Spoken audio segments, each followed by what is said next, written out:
찬양대가 이럴 때 한 번도 안 선 사람들은 하시도록 해요. 응? 알았죠? 안 하겠다 이건가? 네?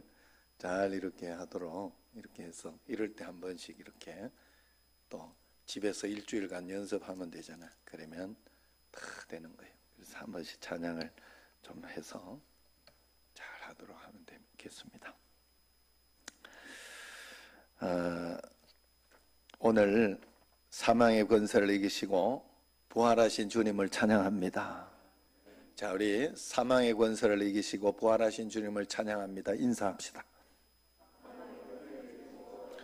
네, 그냥 멀리서 인사하세요. 그냥 너무 가까이 이렇게 대지 말고. 예.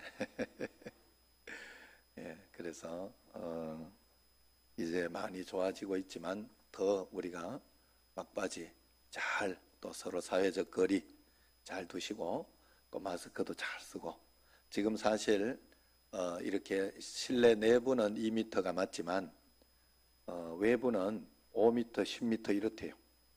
외부는. 왜냐하면 이 침 튀기는 게 팍 이렇게 퍼져나가니까 그렇다네요. 그러니까 걱정하려면 한도 끝도 없어요. 그러니까 꼭 밖에서도 마스크 쓰고 다니세요. 예. 꼭 쓰고 다니세요. 예, 예, 그래요. 그렇게 해주시면 좋겠습니다. 또 이난순 건은 집에서 드리실지 왜 이렇게 나오셨어요? 예, 잘 드리고 새벽도 그렇고 계속 한번 저는 이난순 권사님이 실시간 영상으로 드릴 줄은 생각도 못했어요. 그런데 영상으로 한 번도 빠짐없이 이렇게 잘 드렸다고 하더라고요. 그래서 너무 감사하고 또 이번 기회를 통해 가지고 하나님은 이 실시간 영상이나 이런 것들을 잘 활용할 수 있도록 이것 때문에 아마도 지금 강화도 있는 분들은 굉장히 수가 났어요. 예. 그래서 이제는 새벽 기도와 모든 예배를 실시간으로 여러분에게 송출해 드리려고 합니다. 그래서 여러분들이 잘 활용하시면 되겠어요. 그러면 돼요. 제가 생각하기에는 그것이 맞겠다 하는 하나님이 이번 기회를 통해 가지고 그런 것으로도 은혜를 주신다. 그래서 그러면서 거기에 매너리즘에 빠지면 안 되지만 우리가 그러면서 함께 또 주일날 모이고 또 그러면서 이렇게 할 수 있는 것도 이럴 때에는 실시간으로도 이렇게 굉장히 은혜가 됩니다. 그리고 마음속에 굉장히 간절함, 갈급함, 또 사모하는 마음 이게 훨씬 더 커져요. 맞죠?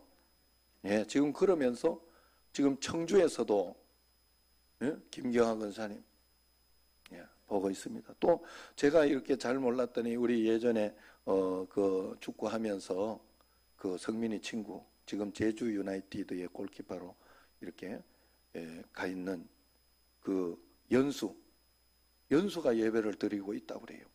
자기가 이제 거기에서 이렇게 마음대로 못 나가고 하니까 이 영상으로 예배를 드려. 연수 반가워.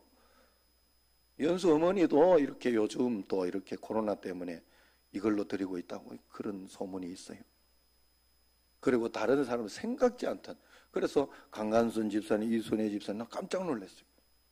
아, 드리고 있구나. 감사하구나. 지금 여기에서 김세경 권사님도 분명히 드린다고 그랬어요. 그 가족들이 모여가지고 예, 권사님 반가워요. 웃어줘야 돼. 이럴 때는. 예. 예, 여러분들은 여기에서 뭐 별거 없이 이렇게 또 제가 반가워 이러니까 저번에 새벽 기도 때인 것처럼 전부 뒤를 돌아보더라고. 다 영상으로. 그리고 영상으로 보던 사람은 한 번씩 이야기하면 깜짝깜짝 놀래요. 예? 저번에 한번 맹영 권사님 놀랬어요? 안 놀랬어요? 들이다가 이렇게 내 소리 툭 나오면 예? 깜짝깜짝 놀래요. 그러니까 실시간 함께하는 어디에서든지 함께하는 그 마음과 진심으로. 그래서 이제 실시간으로 드릴 때는 더 미리 준비하시고 더 성경 준비하시고 그런 마음으로 드리면 정말 너무너무 더 큰 은혜가 아마 분명히 있을 줄로 믿습니다. 부활절이 되면 제 마음속에 두 가지 생각이 교차를 해요. 하나는 저는 하나님을 믿지 않기가 더 어려울 정도로 분명한 하나님이 분명히 계시다. 그래서 이번에도 계속해서 하나님이 한 걸음 한 걸음 말씀해 주시고 인도해 주시는 그 간증들을 보면서 야, 하나님 정말 살아 계시구나. 그런데 내 마음대로 그냥 휙휙 되는 건 아니고 하나님께서 인도하시는 대로 정확하시구나. 1.1획도 마치 이 지구가 정확하게 돌아가듯이, 달이 부딪히지 않고 정확하게 돌아가듯이, 태양이 정확하게 이렇게 자기 자리를 지키고 있듯이 하나님은 정확하게 인도하고 계시는구나 하는 것을 믿어져서 너무 감사하고 좋음에도 불구하고 한쪽의 마음속에 부담스러운 것이 있는데, 그게 뭔가 하면 부활을 믿는 우리 그리스도인들이 좌절하고 낙심하고 또 걱정, 근심에 쌓여서 살아갈 때가 많더라 하는 거예요. 사도 바울은 부활을 믿는 그리스도인들이 어떤 모습으로 살아가야지 그게 맞다고 이야기를 했는가 하면 고린도후서 4장 8절에 보면 이렇게 이야기를 해요. 우리가 사방으로 우겨쌈을 당하여도 쌓이지 아니하며 답답한 일을 당하여도 낙심하지 아니하고 박해를 받아도 버림받지 아니하며 거꾸러뜨림을 당하여도 망하지 아니하고, 이게 부활의 신앙으로 살아가는 사람의 마음가짐이요, 또 그렇게 살아가 이겨내는 삶이다 하는 거예요. 그런데 다 이렇게 사는 것이 아니더라 하는 거예요. 여기에 보면 사방으로 우겨 싸움을 당하는 일도 있고 답답한 일을 당하는 일도 있고 박해를 받는 일도 있고 버림받은 것 같이 그런 마음이 있을 때도 있더라 하고 분명히 이야기하고 있지 않습니까? 그런데 이렇게 우리가 살지 못하는 것이 있다 하는 거예요. 이걸 공동번역에서는 이렇게 쉽게 이야기했어요. 우리가 아무리 짓눌려도 찌푸러지지 않고 절망 속에서도 실망하지 않으며 궁지에 몰려도 빠져나갈 길이 있으며 맞아 넘어져도 죽지 않습니다. 이런 말씀으로 되어 있어요. 과연 그렇습니다. 부활의 주님을 믿는 우리의 모습은 이렇게 당당하게 살아가야 돼요. 그런데 우리는 그렇게 살지 못하는 게 참 많아요. 그래도 고린도전서 5장 15장 55절에 보면 사망아 너의 승리가 어디 있느냐, 사망아 네가 쏘는 것이 어디 있느냐 하면서 담대하게 사망을 이렇게 쫓아내는 거예요. 저주스럽고 낭망스러운 어떤 그것을 쫓아내면서 당당하게 선포하며 죽음은 끝이 났다고 선포하며 승리만 있다고 선포하며 살아가는 그런 말씀입니다. 저는 사실 어려서부터 예수님이 부활하심을 믿었죠. 마음속에 믿음이 생겨서 예수님 부활하셨다는 걸 믿고 또 재림 때, 그리고 나는 재림 때 내 몸도 영생으로 부활할 것을, 그것을 또 믿었어요. 그런데도 내 삶은 사망아 너의 승리가 어디 있느냐, 이런 삶, 사방으로 우겨쌈을 당하여도 쌓이지 아니하고 답답한 일을 당하도 넘어지지 않고 이런 삶을 살아야 되는데, 내가 믿는데도 불구하고 믿음에도 불구하고 아무렇지도 않은 일에도, 별거 아닌 일에도 걱정하고 두려워하고 그렇게 살더라는 거예요. 제가 역사적인 부활의 주님을 믿지 못해서가 아니었어요. 성도들이 부활할 것을 믿지 않아서가 아니었어요. 믿음은 있었는데도 내 삶은 그렇게 살지 못하더라 하는 거예요. 여러분, 예수님의 부활을 마음으로 이렇게 믿는다고 해서 부활신앙으로 다 사는 게 아니더라고요. 예수님의 부활을 직접 보지 못해서 그런 것도 아니에요. 마태복음 28장에 보면 예수님의 무덤을 지키던 경비병들이 주의 역사에서 가장 기념비적인 사건을 목격하고도 대제사장이 주는 돈을 받고 제자들이 시체를 가져갔다고 거짓말하는 그런 장면이 나옵니다. 제자들도 예수님의 부활과 승천을 다 목격했는데도 오히려 의심하는 자도 있었더라, 그렇게 이야기를 합니다. 그리고 여전히 다락방에서 나오지 못하고 불안해하면서 걱정하면서 기도하고 그렇게 있었던 것이죠. 처음에 이렇게 부활을 목격해도 안 되는데 도대체 어떤 사람이 그러면 부활신앙으로 살아갈 수 있다는 말입니까? 사도 바울은 오늘 놀라운 말씀을 우리에게 전해주고 있습니다. 로마서 6장 8절, 오늘 8절 말씀 한번 보세요. 같이 읽겠습니다. 만일 우리가 그리스도와 함께 죽었으면 또한 그와 함께 살 줄을 믿노니. 자, 예수님이 나와 함께 여기에 내 마음속에 오셔서 나와 함께 동행하고 있는 거예요. 그렇기 때문에 우리가 이 말은 무슨 말인가 하면 부활하신 것을 믿고 재림할 것을 믿는다고 하는 게 아니라 지금 현재 예수님이 나와 함께 계셔서 나의 옛자아는 죽었고 그리고 새로운 생명으로 내가 부활의 생명으로 살고 있다는 것을 실제로 여러분들이 라이브로 말이요. 라이브로 살고 있는 것을 믿으면서 사는 훈련을 여러분들이 하며 그렇게 살 때 여러분들의 믿음은 부활신앙에 진짜 담대하고 용기 있는 그런 삶을 살아갈 수 있다는 거예요. 만약에 그 삶을 여러분들이 실제로 실제 삶에서 훈련하지 못하고 살아가지 않으면 아무리 내가 믿는다고 해도 여러분 삶에는 담대함이나 용기나 그런 것들이 있을 수가 없는 거예요. 자, 여기에서 그리스도와 함께 죽었으면 또한 그와 함께 살 줄을 믿노니 했기 때문에 내가 먼저 죽었다는 것을 인정하고 죽음을 선포하며 살아야 돼요. 그리스도와 함께 죽었던 것이 뭐예요? 나의 옛자아입니다. 옛자아. 내가 화가 나고 짜증날 때 여러분 나의 옛자아는 예수님이 십자가에 못 박혀 죽으실 때 함께 죽은 거예요. 죽은 거예요. 내 것이 아닙니다. 그렇기 때문에 내가 화가 날 때는 사단이 주는 거예요. 사단이 쏘기는 거예요. 그래서 성질나던 나는 죽었습니다 하고 선포하고 그것을 탁 눌러버려야 돼요. 눌러버려야 돼요. 낙심하던 나도 죽었습니다 하고 그것을 눌러버려야 돼요. 간음하던 나는 죽었습니다. 질투하던 나는 죽었습니다 하고 내게 이렇게 막 화가 나고 짜증나는 것들이 웃고 올라올 때 그때 빨리 십자가를 져야 돼. 그래서 그걸 처음에는 옛날 권사님들이 이런 분들이 초신자들한테 가르칠 때 아이고 그거 십자가 져야 돼, 십자가 져야 돼 그러잖아요. 그러나 사실 억지로 져서 지는 것이 아니라 사실은 내가 그래도 함께 이미 죽었구나, 이건 내 것이 아니구나 하고 생각하고 아닌 것처럼 여겨야 돼요. 처음에 그 십자가의 죽음을 먼저 인정하고 그 다음에 그것을 인정했으면 그때부터 죽음이 과거이듯이 이제 예수님과 부활하는 것도 이미 내게 일어난 일임을. 그래서 나는 늘 여러분들에게 말씀드린 것처럼 여기는 이 세상이 아니라 하나님 나라, 하나님과 함께, 하나님은 영적인 4차원의 하나님의 세계와 함께 이렇게 우리를 포함하고 있거든요. 그렇기 때문에 나는 여기에서 이미 하나님 나라에 들어왔다. 예수님이 나에게 오심으로 나는 하나님이 나와 함께 계심으로 나는 하나님 나라가 시작되었다. 그래서 죽음이라는 것은 이제 다른 차원으로 한 차원 높은 그 하나님의 세계로 들어가는 커튼을 열듯이 들어가는 곳이다. 이것을 여러분들에게 어떻게 제가 쉽게 설명했어요? 뱃속의 아기를 늘 이야기했죠.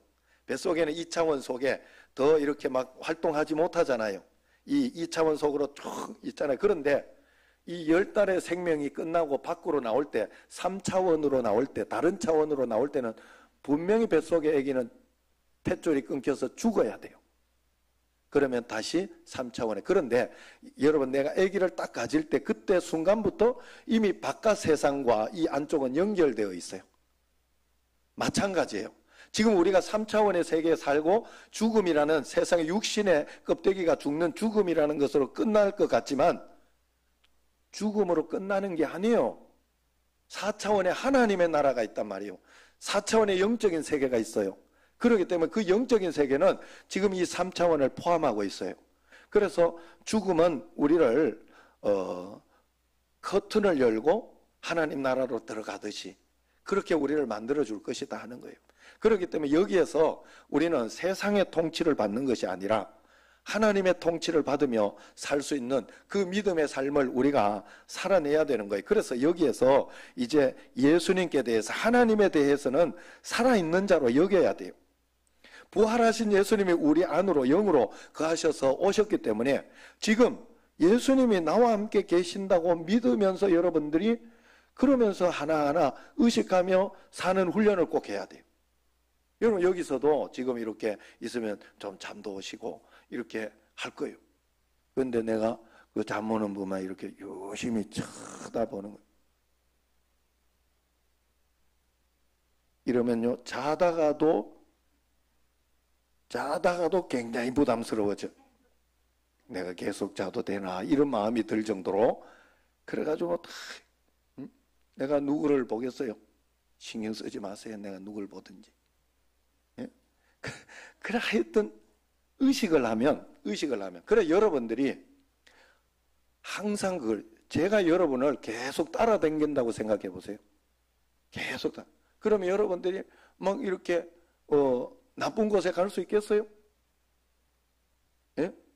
뭐 사람이라는 게 가족들이 이렇게 모여가지고 이렇게 좋은 마음으로 이렇게 뭐 이렇게 술도 한잔하고 할 수 있는데, 내가 옆에 이렇게 있다 하면 하겠어요? 하다가도 아차 이거 아유 이거 이렇게 하지. 여러분 꼭 그런 것처럼 여러분 안에 예수님이 오셨어요. 그걸 여러분들이 영이기 때문에 여러분은 체험하거나 느끼거나 이걸 잘 못해요. 그렇다고 해서 안 계신 게 아니에요. 여러분들은 계신 것처럼 자꾸 훈련해야 돼요. 훈련해야 돼요. 그냥은 안 됩니다. 절대로. 하나님 살아계셔요. 그리고 천국과 지옥은 있어요. 그렇기 때문에 여기에서도 살 때도 내가 지옥 가면 안 되지, 그리고 천국에 상급받아야지 하는 마음으로 그렇게 모든 일들을 행해야 돼요. 그럴 때 하나님의 실제가 우리에게 더 실제가 되는 거예요. 그 삶을 계속 여러분이 확장하고 넓혀야 돼요. 제가 여기에서 설교하면서도 이렇게 설교하다가 보면 여러분들 이렇게 생각을 하지, 저기 청주에 있는 분, 강화도에 있는 분, 강화도는 없겠다, 검단에 있는 분, 이런 분들을 막 의식 안 할 수가 때가 있어요. 그러나 내가 마음속에 자꾸 의식하면서 이렇게 하면 어디에서도 이렇게 보고 있지, 그러면서 조금 더 이렇게 조심스럽게 또 귀하게 이렇게 예배를 더 이렇게 인도하고 할 수가 있는 거거든요. 그래서 여러분들이 자꾸 의식하는 훈련을 해야 돼요. 꼭 해야 돼요. 사실 저는 처음에 실시간 영상 예배를 드리고 하면서 전혀 의식하지 못했어요. 그냥 나는 예배 드리고 있어가지고 별로 이렇게 거기에 대해서 뭐 좀 마음에 별 부담감이 없었는데, 생각해 보니까 실시간으로 예배 드리는 분들도 많은데 조심하면서, 더 조심하면서 이렇게 예배 드려야 되겠다는 마음이 들기 시작하면서 확실히 좋아졌어요. 확실히 좋고, 그리고 이번에 예배 드릴 때도 다 출석도 부르고 이렇게 했더니 막 점점 많아져 가지고 얼마나 좋았던지 몰라요. 그러니까 여러분들이 언제나 하나님 앞에서 그런 마음으로, 하나님이 지금 나와 함께 계시다는 것을 자꾸 의식하려고 하고 그 마음으로 여러분들이 살아내야 된다 하는 거예요. 오늘 말씀 9절 10절을 보면요, 예수님의 부활로 예수님에게 일어난 일을 4가지로 설명하는데, 첫 번째는 죽은 사람들 가운데 살아나셨다. 또 다시는 죽지 아니하신다. 두 번째, 세 번째는 죄에 대해서는 단번에 죽으셨고 다 용서해서 이기셨다는 거죠. 네 번째는 하나님을 위하여 사시는 것이다 라고 이야기를 합니다. 이 일은 예수님께만 일어난 일이 아니라 이제 영으로 예수님께서 부활하셨기 때문에 부활하신 주님을 영으로 영접하고 받아들인 나에게 동시에 나도 그런 사람으로 그런 영을 가지고 있기 때문에 그렇게 살아갈 수 있는 것을 여기에서 이야기하고 있는 거예요. 동일하게 예수님을 믿은 우리에게도 동일하게 이 일은 일어납니다. 그래서 우리는 11절 말씀처럼 그렇게 살아야 돼요. 같이 한번 읽어보겠습니다. 11절 시작. 이와 같이 너희도 너희 자신을 죄에 대해서는 죽은 자요 그리스도 예수 안에서 하나님께 대해서는 살아있는 자로 여길지어다. 여긴다 하는 것은 정말로 내가 그런 것처럼 여겨야 돼요. 가끔씩 제가 이렇게 보면요, 요즘 많이 내가 깨닫는 게 있어요. 뭔가 하면 남자와 여자가 참 많이 다르다. 그리고 또 성격에 따라 다 다르다. 제가 이렇게 가끔씩 이렇게 아내가 이야기를 할 때 뭐 할 때 버럭 소리를 지르는 것처럼 제가 느낄 때가 많아요. 그러면 남자로서 굉장히 기분이 나쁘고 그러면서 이렇게 하는데, 나중에 왜 소리를 지르냐 이야기를 하면 소리 지르는 거 아니래. 강조하다 보니까, 그리고 또 못 들을까 봐 큰 소리로 해준 거래. 그걸 나중에 요즘 깨달아지더라고요. 아, 맞는 것 같다. 그래가지고 한 번씩 그런 이야기가 오고 이럴 때 또 훅 속에서 속상하려고 할 때 마음속에 저건 소리 지르는 거 아니다. 이렇게 여겨요, 내가. 저건 소리 지르는 거 아니다. 나 들으라고 하는, 내가 안 들릴까봐 한 소리다. 이러면, 바뀌어요. 생각이 확 바뀌어요. 내가 죄에 대해서는 죽은 자로 여기고, 나는 이미 화내던 그런 나는 죽었다 하고, 죄 짓던 나는 죽었다 하고, 이렇게 여기고, 그 다음에 그리스도 예수 안에서는 내가 승리한다 하는 마음을 가지고 그렇게 살아야 돼요. 그래서 12절 설명을 하고 있어요. 같이 읽어보겠습니다. 12절. 그러므로 너희는 죄가 너희 죽을 몸을 지배하지 못하게 하여 몸의 사욕에 순종하지 말고, 내가 느끼는 대로 순종하면 안 돼요. 그건 몸의 사욕이에요, 사실. 몸의 육신이 내가 막 게으르고 싶다고 계속 게으르면 안 돼요. 내가 막 육신적으로 살고 싶다고 그래 살면 안 돼요. 죄가 우리를 지배하지 못하게 하는 것은 주님이 대신해 주지 않아요. 저절로 일어나지 않아요. 우리가 해야 하는 일이에요. 구체적으로 죄가 너희 죽을 몸을 지배하지 못하게 해라. 지배하지 못하게 해라. 그리고 몸의 사욕에 순종하지 마라. 몸의 사욕에 순종하지 마라. 이제 잘해야 돼. 둘이 이제 결혼을 했으니까 이런 것을 잘 훈련해야 돼. 알았지? 이렇게 화가 날 때나 이럴 때도 화낼 일도 없을 것 같긴 하더만은, 신혼이면은 지게 그렇지만 어쨌든 간에 그런 일이 있을 때 죄가 나를 주장하지 못하게 딱 해야 돼. 그래서 여러분 그런 훈련하는 가운데서 저도 제가 버럭박 아닙니까? 버럭박이었어요. 그런데 이걸요, 그럴 때마다 버럭하고 화가 나고 이럴 때마다 입을 꾹 다물고, 아니면 어떨 때 고개를 푹 숙이고 그렇게 하면서 한 번, 두 번, 그리고 또 요즘은 이제 어떨 때 화가 날 때가 있죠. 화가 어떻게, 제가 성인군자도 아니고 또 이 자유의지가 있는 사람이 어떻게 그렇게 그냥 뭐 가만히 이렇게 바보나 되면 맨날 희죽거리고 웃고 있지. 그죠? 우리 사람이 희노애락이라는 게 있는데 그럴 때는 내가 속지 않아요. 속지 않고 다른 방에 가서 누워서 자요. 그냥 한참 이렇게 하루 자고 나면 싹 풀려요. 뭐 내가 이거 가지고 이렇게 했지? 그래, 이겨내는 거예요. 죄가 나를 지배하지 못하게 하는 거예요. 이것은 더 이상 내가 죄의 종이 아니고 예수님이 내 주인이 되었음을 믿어질 때 가능한 일이에요. 여러분 생각해 보세요. 우리 집에 어린아이라고 하더라도 우리 집에 낯선 사람이 오면 아저씨 누구세요? 여기 우리 집인데요? 이렇게 이야기하지 않겠어요? 여러분에게 죄가 들어오고 막 화나는 것이나 육신적인 죄의 정욕이 막 일어날 때 나는 너 종 아니다. 너는 나를 더 이상 지배할 수 없다. 나는 너에게 순종하지 않을 거다 하고 선포할 수 있어야 돼요. 그래서 우리가 그렇게 하면 죄를 짓지 않게 될 뿐만 아니라 나를 이제 의의 도구로 드릴 수 있는 것이죠. 그래서 13절 말씀 같이 한번 읽어보겠습니다. 시작.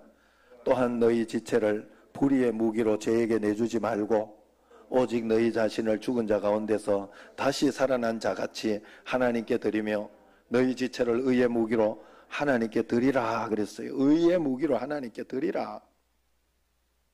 여러분 사실은 가정이나 이렇게 집에서도 이렇게 실시간 예배를 드릴 때요, 아마도 미리 준비하고 세수라도 좀 하고 성경책 갖다 놓고 그러면서 미리 딱 준비하고 있다가 오늘도 지금 예배를 드릴 때 일어나라고 하면 집에서도 어색하지만 일어나서 예배 드리고, 핸드폰으로 혹시 드리는 분은 핸드폰 들고 일어나고 이렇게 하고 하면서 실제로 그렇게 예배를 잘 드리는 사람은 아마도 마음이 더 갈급할 거예요.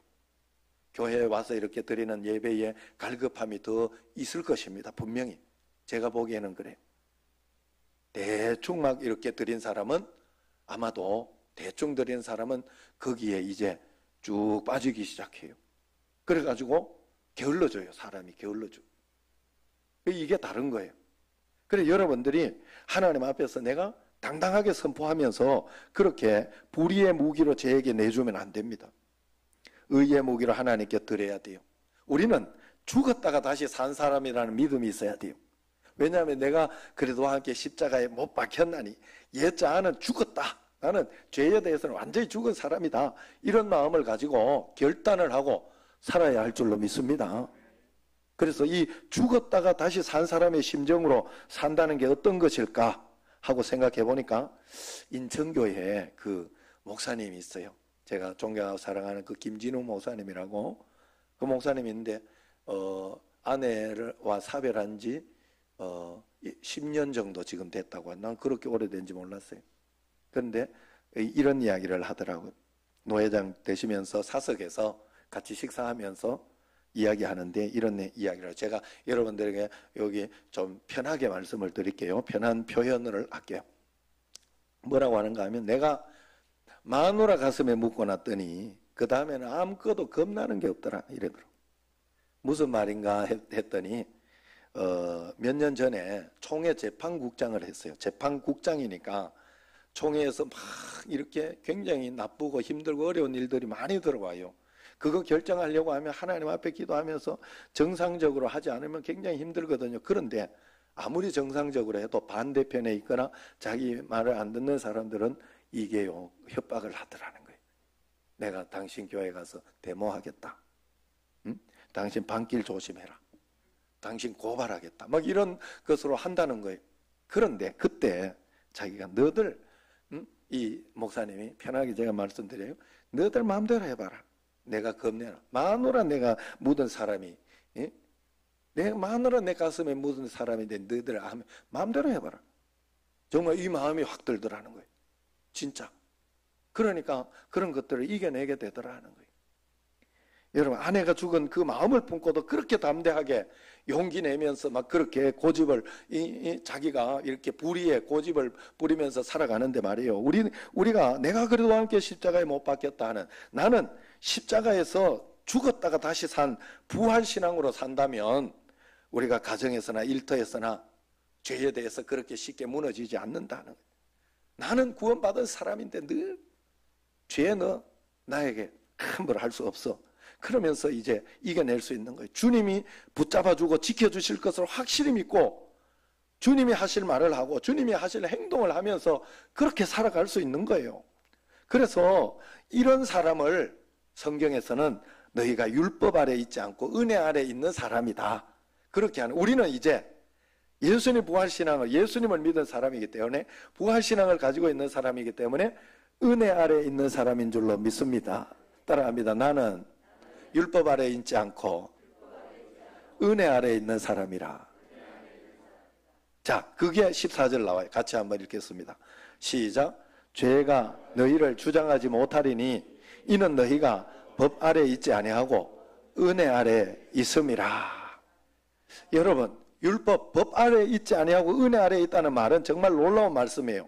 여러분들은 죄를 짓더라고 하더라도 하나님은 더 이상 여러분들에게 너 왜 그랬어? 너 나쁜 놈이야. 너 한 대 맞아. 이러면서 그렇게 하시는 분이 아니라는 뜻이에요. 이제는 하나님이 용서하시고 긍휼히 여기시기 때문에 사랑이 많으신 하나님께서 용서해 주신다는 뜻이에요. 그래서 여러분 우리에게는 회개의 특권이 있잖아요. 나는 하나님께서 나에게 회개의 특권이 있다는 것을 알고 너무 행복하고 그때부터는 정말 자신 있게 내가 살아서 여러분들은 이제 이 회개의 특권이 있다는 것을 알고 주눅 들지 말고 하나님이 우리가 잘못했다고 너 잘못했어. 너 왜 잡으러? 너 나쁜 놈이야. 근데 맞아. 이러면서 하시는 분이 아니에요. 이제 은혜 아래 있기 때문에. 하나님은 우리가 잘못했을 때 이렇게 나빠지고 그런 것은요. 마귀가 그 죄를 이용해서 그래서 빨리 회개해야 돼요. 회개하고 하나님 앞에서 내가 감당하겠다. 그렇게 마음을 빨리 먹어야 돼요. 하나님은 그렇게 막 하시는 분이 아니에요. 마귀가 하는 거예요. 마귀가. 그래서 하나님은 그때마다 저에게 어떻게 했는가 하면 다시 한번 잘해봐라. 다시 기회를 주는 거예요. 회개는 다시 기회를 얻는 거예요. 내가 100번을 회개해도 하나님은 100번 다시 기회를 주셔요. 다시 한번 해봐라. 그렇게 이야기를 하시지, 너 한번 왜 죄 지었어? 너 나쁜 놈이야. 그렇게 하지 않아요, 하나님은. 우리는 이제 은혜 아래에 있는 거예요, 은혜 아래. 그래서 그 은혜 아래서 여러분들이 있기 때문에 은혜 안에서 성령의 열매가 맺히고 다른 사람들에게 잘하고 행복하고 기쁜 그런 삶을 여러분들이 살아내는 거예요. 여러분, 예수님 은혜 안에 그 기쁨 안에, 주님과 동행하는 그 기쁨 안에 여러분이 살면요, 성령의 열매가 여러분에게 나오는 거예요. 여러분, 참 신기하죠? 신기하죠? 제가요, 이렇게 은혜가 떨어지고 기도하지 못하고 말씀 가운데 있지 못하고 은혜하지 못하면요, 뭐 별것 아닌 것 가운데 아내가 이야기하거나 뭐 아니면은 아들이 이야기하거나 딸이 이야기하거나 주변 사람들이 별거 아닌 거인데 기분이 나쁘고 상처가 돼요. 그런데 내가 계속 말씀과 기도 가운데 막 은혜 아래 막 이렇게 있다가 보면, 은혜 아래 있다가 보면 저 이렇게 눈 이렇게 감고 있어도 다 뭔가 묵상하고 있는가 보지, 이런 생각이 들고, 요걸 요렇게 한번 생각해 봅시다. 여러분이 만약에 이렇게 막 사업하는 사람은 100억짜리 계약을 하나 했다 그러면 그날 다 용서가 안 돼요? 100억짜리 안에 있어도? 내가 우리 아들이 막 이제 서울대학교 시험을 쳤는데 서울대학교 들어갔다 하면 그때 그날 막 은혜 아래 서울대학교 아래 있기 때문에 다 용서되잖아. 누가 막 뭐라 그래, 헤이 그래 말해, 우리 아들 서울대학교 들어간대 이러면서 그냥 다 용서가 되잖아요.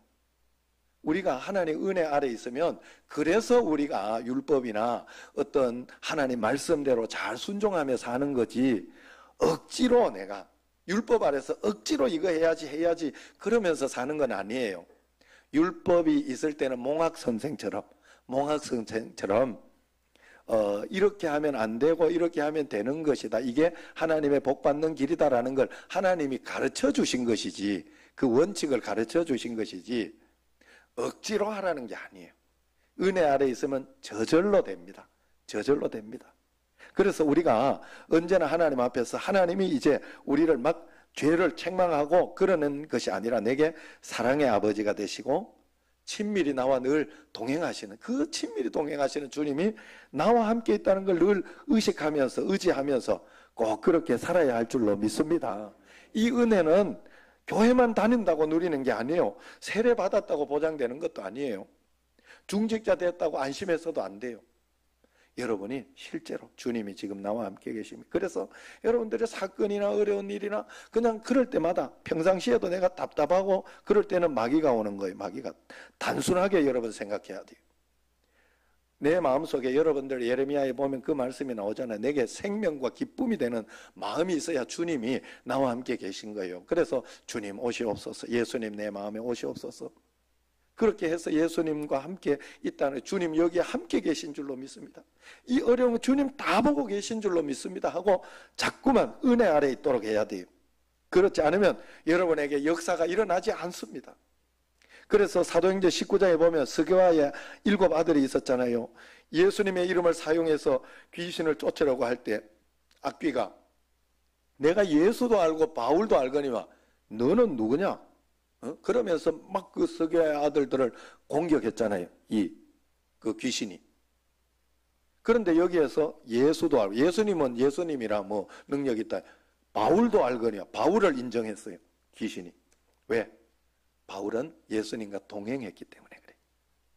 여러분, 이 동행의 축복, 악한 사단이 여러분을 건드리지 못하는 축복을 받으려고 하면 여러분이 평상시에 주님과 함께하는 삶을 반드시 훈련하고 살아야 돼요. 늘 주님 내가 십자가, 주님, 그러면서 늘 살아갈 때 그게 되는 거예요. 체코 프라하에 있는 한 교회에 심한 분열이 있었다고 해요. 옛날 이야기입니다. 그 결과 교인들이 이리저리 흩어졌는데 한 장로님이 마음에 깊이 회개하고, 우리가 이래서는 안 되겠다, 주님이 우리와 함께 계신데 이렇게 싸워서는 안 되겠다 하고 다른 장로님이 찾아가서 잘못했다고 고백했다고 합니다. 그렇게 시작된 회개의 역사가 교회 전체로 퍼지면서 교회가 전체가 하나가 되었다고 그래요.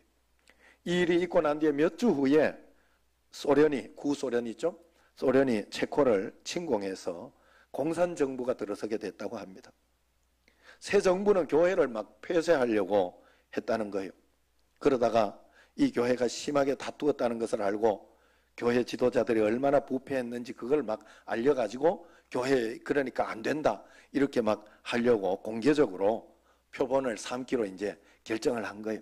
여러분 여기에 잘 쏘으면 안 돼요. 우리가 뭐 사랑제일교회나 여기나 이런 데에서 막 하는 데는 거기는 또 거기대로 또 이유가 있으니까 그냥 긍휼하게 보고, 그런데 그런 것들을 막 모델 삼아 가지고 여러분 정부나 이런 데에서 교회에서 얼마나 잘하는 교회들이 많다고요.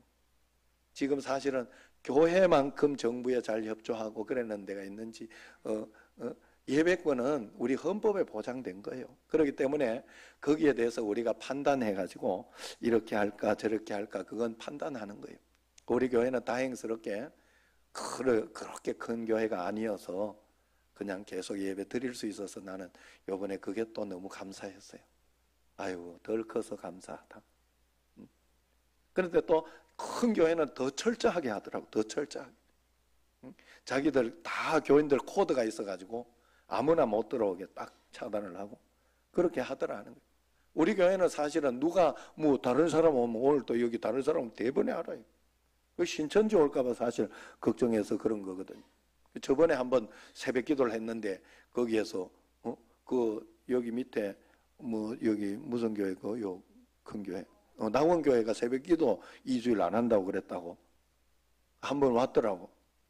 하고 나 새벽에 해야 돼. 그래가지고 왔는데 그날 우리가 전부 쳐다보고 그래가지고 이 집사님 가서 물어보고 이 전사님 가서 누구시냐고 이름이 무엇이냐고 이러면 전화번호하고 물어보고 막 이래가지고 그래가지고 아이고 여기 새벽 기도 몇 시냐고 5시에 드린다. 내일도 오겠다고 이랬더니 우리가 하도 그래 놓으니까 안 오더라고. 그 다음 날부터 안 오더라고. 그래서 그렇게 되니까 그리고 또 여러분 오늘도 예배 드리고 이렇게 하면 또 방역을 해요. 저희들이 늘 방역을 하고 그렇게 하기 때문에 여러분들이 그래서 잘하는 그런 교회들이 많은데 이게 이런저런 또 프레임을 씌워가지고 마치 그것과 똑같이 돼버렸어요. 이게 신천지와 교회가 똑같이 나는 안 믿는 사람은 똑같겠다 이런 생각은 들더라고요. 그래가지고 교회 감염 이런 어떤 의식이 딱 생겨버렸어요. 사실은 다른 곳에 가도 더 이렇게 힘들 수 있잖아요. 사실은 우리가 모이는 모임이나 교회는 마스크라도 안 벗지. 여러분 마스크 벗으시면 안 돼요. 안 벗고 왔다가 안 벗고 가잖아. 그렇게 하는데 우리가 밥 먹으러 가거나 이럴 때는 벗어야 되잖아요. 어쩔 수 없잖아요.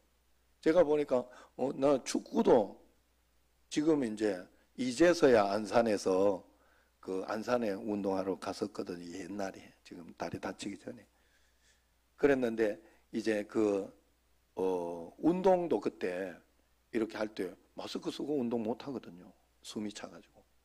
그래서 그냥 하는데 그 막 부딪혀야 되잖아요. 옆에 붙잡고 잡아 당기고 막 이러는데 그 막 안 그렇겠어요? 그런 것도 위험하지요. 그런데 이게 교회 뭐 이런 거에 여러분들이 쏘으시면 안 돼. 그래서 내가 하나님 앞에 기도하면서 내가 그래도 다른 데도 내가 조심하면 더 조심해야 되겠다. 또 기저질환자나 어떤 질병이 있는 분들은 더 조심해 주시는 게 좋아요. 그건 여러분들이 이야기하시면 안 돼요. 왜냐하면 제가 요번에 성민이가 지금 와서 집에서 예배 드리고 있거든요. 얘하고 내하고 손 한 번 잡은 적이 없고 악수 한 번 한 적이 없고 걔하고 내하고 거리를 딱 지켜. 그리고 얘하고 얘가 이제 옥상 가서 운동도 좀 하고 이렇게 하는데 거기에 서로 지나가지 않으려고 성민이가 딱 올라갈 때는 아빠 나 올라가요. 그래 우리 집에 올라가요. 그럼 그때 우리 얼씬거리지 마라 이거예요. 지나가다 왜 그럴까? 내가 목사가 내가 걱정이 되더라고. 캄보디아에서도 괜찮았고 여기 와서도 괜찮았어요. 그리고 또 음성 판정도 났어요. 그런데 또 신기한 거는 음성 판정 나도 또 재발병하는 게 있더라. 이게 의심이 딱. 그리고 내가 사실은 평신도 같으면 그냥 성명 우리 집에 와가지고 이제 아마도 그랬을 텐데 지금 선교관에 있어요. 선교관에서 지금 격리하고 진짜 밥도 그냥 갖다 줘요. 갖다 주고 그거 이렇게 밥 먹을 때도 이놈이 그 장갑을 끼고 먹어요. 물론 지금 이제 음성 판정 나고 나서는 이제 장갑까지는 안 끼는 것 같아. 모르겠네. 안 물어봐야 되겠네. 하여튼 장갑까지 갖다 놨었어요. 그 왜 그랬는가 하면 담임 목사가 혹시 걸리면 이게 신문에 나겠다 싶어가지고. 그래서 여러분 조심하는 게 조심해가지고 나쁠 거나. 그래서 또 여러 개 기저질환 이런 분들은 100번 이 영상 예배를 잘 활용하십시오. 이거 끝날 때까지는 여러분들이 조심하고, 또 지금도 지금 조금 많이 줄어들었잖아요. 이제 제법 이제 잘 관리할 수 있을 것 같다 하는 그런 것까지 왔습니다만은 여러분들이 조심하셔야 돼요. 조심하시면서 하나님 앞에 그렇게 하면 되겠어요. 어쨌든 그래서 여기 이 공산당이 이렇게 이렇게 걸어가지고 교회가 나쁘다 이렇게 하려고 지금 5 장로님들을 체포했어요. 그래 비밀 경찰 간부가 따로 신문합니다. 이거 반드시 신문할 때는 그렇습니다. 저쪽에 하고 이쪽하고 막 이간시킵니다. 저 사람이 너 이거 불었다. 너 이거 했던 거 불었어.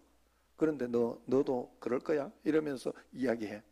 그리고 여기에서 너는 아니다 그러면 저 사람은 좀 감경되지만은 너는 여기에서 훨씬 더 그렇게 된다 이러면서 회유를 해요. 항상. 그래 여기에서도 막 회유를 했나 봐. 그러니까 그럴 때마다 장로님들이 그 5분들이 벌써 주님과 함께 이렇게 그 안에서 서로 화해가 일어나고 그 하나가 되는 그런 역사가 있었기 때문에 나는 내 형제가 나에 대해서 그런 말을 했으리라고 믿지는 않습니다. 그러나 만약에 그런 말을 했다고 해도 나는 그분을 용서할 겁니다. 그렇게 이야기를 하고 그냥 흔들리지 않았다는 겁니다. 그러니까 그 간부가 결국 그 5 장로를 다 불러놓고 어떻게 해가지고 어떻게 해서 서로 믿고 그렇게 사랑하는지 그 비결 좀 알려달라. 그러니까 그때 장로님들이 예수님을 전하고 그분은 그 자리에서 무릎을 꿇고 그분도 예수님을 영접했다는 거예요. 그러면서 이제 했다는 그런 일이 있습니다. 여러분 부활신앙은 평상시에 이분들이 하나님 앞에서 믿음으로 살아냈기 때문에 그 어려운 상황 속에서 증명해냈던 것입니다. 평상시에 서로 신뢰하지 못하고 평상시에 그렇게 했으면 용서가 뭐가 없는 거죠. 평범한 일상에서 부활의 증인으로 살아내야 우리가 고난 가운데 살 수 있습니다. 어느 젊은 목사님이 새벽기도가 힘들어서 선배 목사님한테 어떻게 하면 새벽기도 잘할 수 있을까? 계속 잘할 수 있을까 물었다고 해요. 그때 그 목사님이 자신이 새벽기도를 지금까지도 빠지지 않고 하는 이유를 설명해 주더랍니다. 그 목사님이 처음 농촌의 작은 교회에서 목회를 했는데 신대원도 가야 되고 뭐 학교도 가야 되고 하니까 새벽기도가 너무 힘들었다고 그래요. 그래가지고 장로님께 그 수석 장로님께 새벽기도회를 좀 없애면 어떻겠냐 이러니까 그 장로님 참 생각하더니 전도사님 그렇다면 그렇게 합시다. 그래가지고 없애자 하더랍니다. 그 장로님이 그렇게 나오니까 그러면서 교인들을 설득하니까 교인들도 그렇게 합시다 하고 새벽기도를 없앴다 그래. 그래가지고 그냥 편하게 잘 자고 있는데 한 1년 지나고 어느 날 이렇게 보니까 새벽에 사람들이 와서 기도를 하고 있다는 교인들이 모였어. 어떻게 된 일인가 나중에 알고 봤더니 그걸 물어봤더니 장로님께서 교인들을 모아놓고는 전도사님이 너무 공부하느라 피곤하니까 전도사님 하자고 하실 때까지 그냥 전도사님은 그렇게 하시게 하시고 우리끼리 새벽기도 합시다. 그래가지고 새벽기도를 장로님 계속 인도해 왔다는 거예요. 그 이후로 이 목사님은 이 전도사님은 그 이후로 다시는 새벽기도에 대해서 한 번도 어려워하거나 힘들어하지 않았다고 그러는 거예요. 참 좋은 교회죠. 여러분 우리가 이번에 늘 드리던 새벽기도, 늘 드리던 예배 얼마나 큰 축복인지 그것을 우리가 코로나로 인해서 알게 됐지요. 그래서 우리가 평범한 일상, 다들 느낄 거예요. 평범한 일상이 얼마나 고마웠던가.